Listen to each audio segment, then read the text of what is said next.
প্রধান উপদেষ্টাকে বলে দিতে চাই, নোয়াখালীর মানুষকে খেপাবেন না। আমরা যদি একবার খেপে যাই, আপনার মস্তক ভেঙে ছুঁড়ে খান খান হয়ে যাবে।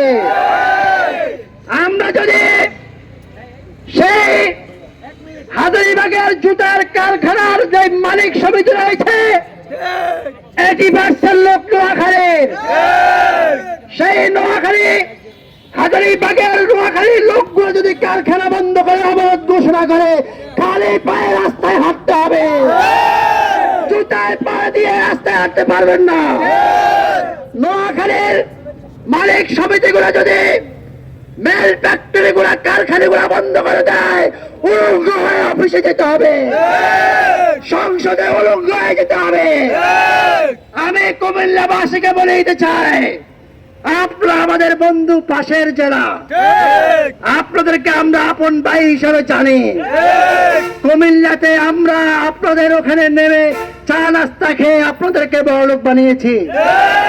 যতটুকু পেট মোটা করেছেন, আমাদের টাকা খেয়ে পেট মোটা করেছেন।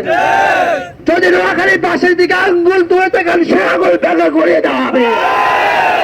কুমিল্লাকে প্রস্তাব করে আর পায়খানা খানা বানিয়ে ছাড়িয়ে দেবো আমরা ইনশাআল্লাহ।